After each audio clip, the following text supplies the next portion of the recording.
Howdy, friends. It's a big Monday. Mega Monday. And so there's only one thing to do to kick off Mega Monday right. Pickle! Hit the air raid siren. It's time for Monday Morning Fallout. Monday Morning Fallout, of course, when we overreact to the football weekend. Oh, there was a lot of overreacting this weekend. So we're going to try to sum it all up for you. But anyway, let's start with my three big thoughts. Thought number one, Kings stay Kings. I thought this week in the Texas high school football landscape, one of the overwhelming overall headlines that I saw, and one of the big overarching themes, was teams that are usually on top stay on top. Even after early scuffles, they rise back to the top. Let me give you a couple of examples. Okay. Galena Park North Shore took on Spring Westfield. Of course, they've won 3 titles in the last 4 years. They took on Galena Park North Shore. They beat them 55-25. They took on Spring Westfield. Yeah. They beat them 55-25. I'm here to tell you that was not a 30-point game. No, not at all. That was garbage time points for Westfield. I'm here to tell you that was a good old-fashioned butt kicking is what North Shore did.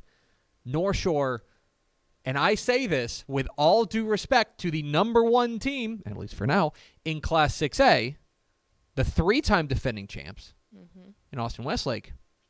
North Shore looked like the best team in the state on Friday night. And they didn't do it in the air. It was all on the ground. I mean, it was insane. If they are going to run the ball like that, y'all are all in big, big trouble. Yeah, there's no stopping that. They stayed on top. How about Allen? Early season scuffle, just real ugly week 1. Nah, don't worry about it. They go out, get an excellent win over Arlington Martin. A 2-0 Arlington Martin team. A top 10 Arlington Martin team. Allen stays back on top. Let's bounce back down to 2A. What, Shiner? Yeah. Shiner was a team that loses their opener. We have big concerns about Shiner. Don't worry about that. An incredible performance by them to bounce back and beat Poth. Number 6 in 3A Division 2. What about Refugio? Refugio, same situation. Lose their opener. Oh, my gosh. What's wrong with Refugio? Well, all they did was they punched up a full classification, 2 divisions, to take on a top 10 team in 3A Division 1 in Edna, and they beat them soundly. 200th win for Jason Herring at Refugio. These programs, we've said before that the toughest one to win is the first one. Once you're on top, you just have to defend the castle. That's not easy. No. But these teams have been on top for a while for a reason. Katy, on Saturday, edges out Katy Tompkins to take command of that district. Let's be real, to take command of District 19-6A. They stay on top. And that was the real theme for me over the weekend, was these programs that we've come to expect to be at the top have remained on top and defended that spot. Even if they faltered earlier, right, they found their way back to the top. And all of those teams are teams that won in week 2, but that wasn't enough of a check mark to be like, oh, okay, you can really store that week 1 loss away. Now, it's confirmed. They're back. 2-point verification. Thought number 1. Thought number 2, no offense. Oh, I'm sorry, I read that wrong. No offense. I was like, did I type it wrong?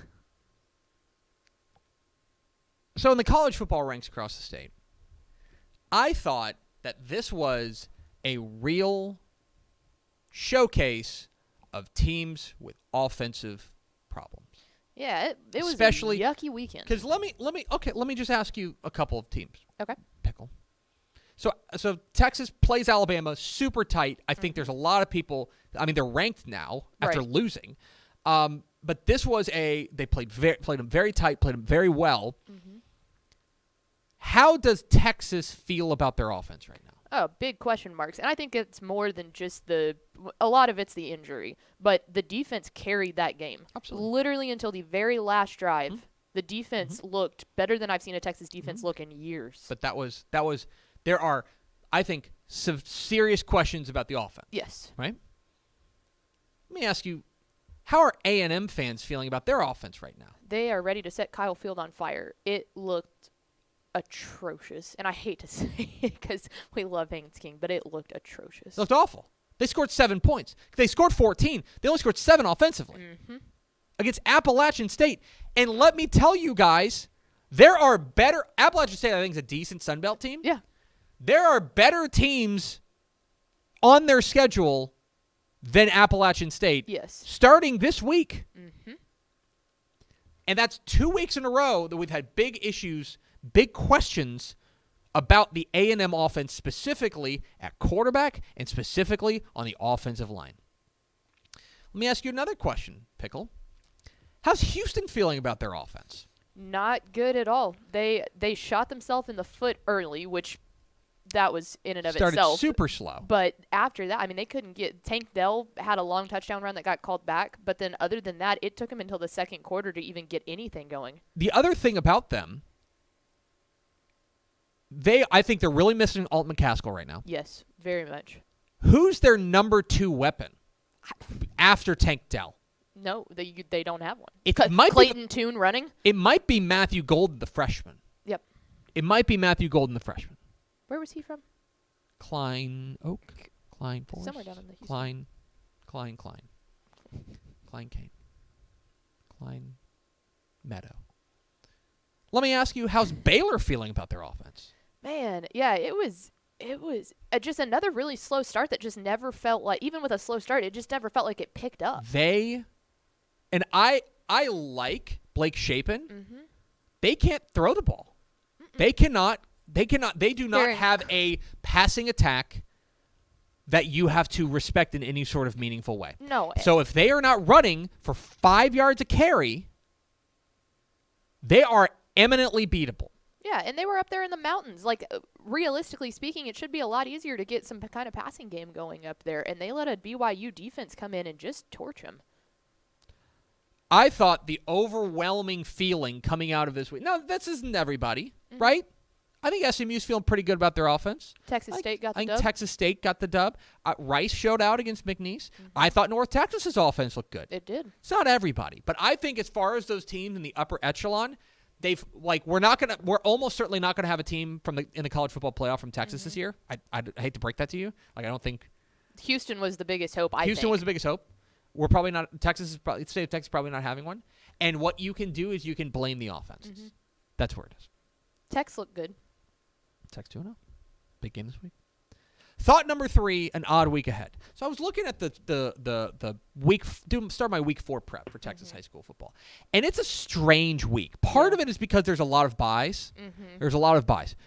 If you're a big school snob, it's a thin week. If you're a big school snob, you've got a couple ones. Prosper and Denton Geyer's pretty good. Lufkin and Longview is suddenly very interesting after Lufkin's win this week. We'll talk about them in a moment. That's about it. Yep.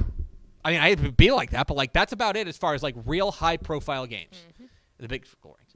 Now, and some of the other games that are super interesting this week come with real not asterisks, but they're real interesting. Like Brock and Gunner. Love it. Cal Allen and Cuero. It's an odd week if you're a big school snob. If you're a small school snob, a lot of good stuff out there. You got to dig a little bit this week. It's not handed to you like it's been the first 3 weeks because we're getting into bye weeks, we're getting into district play. But it is going to be a different looking week of Texas high school football in week 4. Lano and Coleman. That's my 3 big thoughts. 3 helmet stickers. A helmet sticker to Langham Creek running back Jonathan Hill. Jonathan Hill ran for 237 yards and 4 touchdowns on the ground as Langham Creek gets a really nice win this past week, improving to their first win of the year. They go out there and they were able to beat Cy Ridge in a big way. And a helmet sticker for Jonathan Hill. A helmet sticker, UTSA wide receiver Zachary Franklin. 10 catches, 122 yards, 2 touchdowns receiving. They needed every bit of it against Army, against the troops. They go to overtime. I threw it out there, but I guess you could say the same thing about UTSA. I said about Houston. But I was like, UTSA play a normal game challenge. Yeah, it's you know what I mean? Happen. Like they triple overtime, double overtime. They don't know how to do it. No. But they get the win. Important win. And a helmet sticker to bottom running back Jaron Ross. The Purple Warriors are now 2-1 after a win this week. As Jaron Ross, they go out there and they beat Paris North Lamar. Jaron Ross goes for 251 yards and 3 touchdowns on the ground. A helmet sticker for bottom running back Jaron Ross. 3 teams to watch. Frisco Reedy. Did you see this? Did you hear about this? I didn't. Frisco Reedy beat Frisco Lone Star. Ah, I did hear about that. Mm-hmm. And kind of beat them. They kind of beat them in a way that I didn't expect, because this has been a Reedy offense that has been lighting it up. They hung 69 on Azle in the opener. Nice. They beat Denison by 35 points, 34 points in week 2. They've been cruising offensively, and they won a low-scoring 13-7 slugfest. And now Frisco still kind of looms, but I think they're in the catbird seat in District 6-5A Division 1. I think that's a huge win for Chad Cole's squad, and a big, big win. Keep an eye on Frisco Reedy. The Lions are for real. Keep an eye on Texas A&M Kingsville. So we had heard about this, but A&M Kingsville is a team in the Lone Star Conference that I think you need to be paying a little bit of attention to. The Javelinas, under Coach Mike Salinas, are now 2-0 to start the year. They go to Sul Ross State and they get a big win. Or rather, they host Sul Ross State and they get a big win. I'm not here to tell you, oh man, that's some sort of incredible, win for them. They should beat Sul Ross State, in my humble opinion, right? Yes. But it's the way that they're doing it. Okay, Christian Anderson, their running back, had a really nice game. Jacob Cavazos threw for 233 yards and a touchdown. There's a team that looks different. And it looks like they're on the come up. So keep an eye on A&M Kingsville. And finally, Lufkin.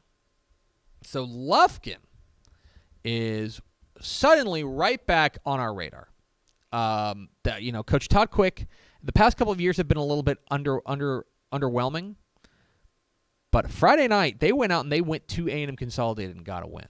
Got a big win, 31-14.